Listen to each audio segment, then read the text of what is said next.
شۆڕشمان دژمنی کوردستان هێرشی هێنا هەر کوردستان لە قوڵایی دڵی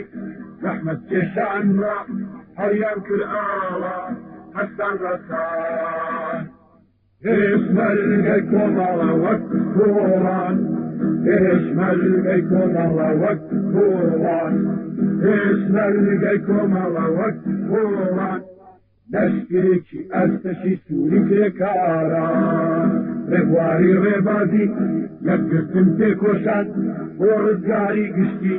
کرێکاران دژی ئەمپریالیزم بۆ ئازادی ئێران بۆ مافی چارەنووس بۆ میلەتان کرێکاران خەڵکی شۆڕژگێڕ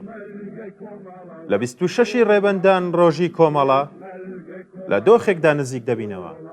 کە خەباتی شۆڕژگێڕانی ئەم چەند ساڵی دواییە و بە تایبەت شۆڕشی ژنجیان ئازادی دژایەتی و قەیرانە جۆراوجۆرەکانی کۆماری ئیسلامی لە هەموو سەردەمێکی تر تونتر کردووەتەوە و ئەمەش ڕژێمی لە هەر دەورەیەکی پێش و لاوەستر کردووە. ئەم لاوازیە لە بێتوانایی بۆ چارەسەرکردنی هەر کێشەیەکی ئابووری و کۆمەڵایەتی و بەنابردنی تەواو بۆ بڵاوکردنەوەی سەرکوت و لە سێدارەدان دەبینرێت کە لە بری ترساندن و پاشە کشە پێکردنی هاوڵاتیانی ناڕازی وای کردووە خەڵک زیاتر تووڕە بن و ناڕەزایەتیەکان فراوانتر بکەن. لەوانە گەشەکردن و فراوانبوونی خەباتی کرێکاری، خەباتی ڕێکخراوەیی بەردەوامی خانە نشینان، زیادبوونی بەرچاوی ژمارەی ژنانی ئازادپۆش، ڕادیکاڵتربوونەوەی خەباتی دادخوازان لەوانەش دایکانی قارەمانی دادخواز و فراوانبوونی خەباتی خەڵکی ئازادی خواز و شۆڕژگەر لە کوردستاندایە کە شاید حاڵی ئاشکرای چەندین مانگرتنی شکۆمەند و سەرتاسەری ڕۆژی بووە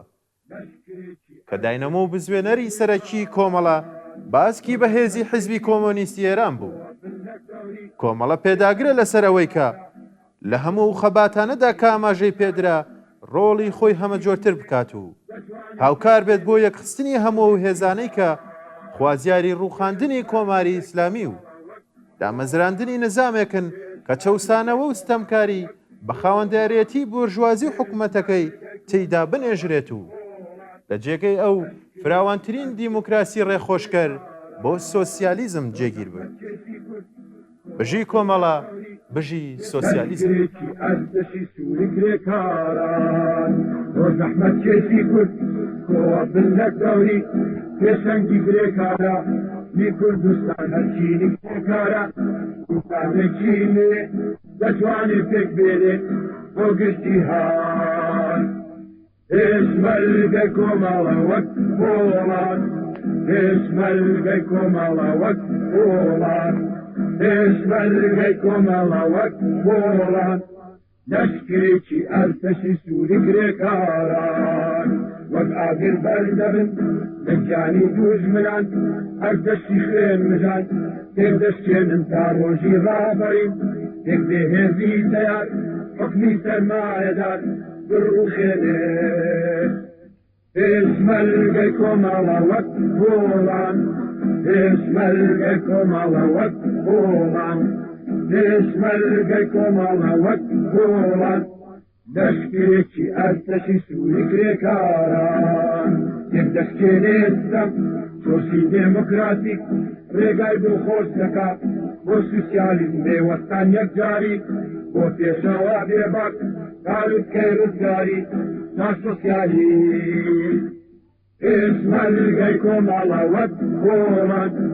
هێشمەرگەی کۆمەڵە وەک وڵات هێشمەرگەی کۆمەڵە وەک وڵات لەشکرێکی ئەرتەشی سووری کرێکاران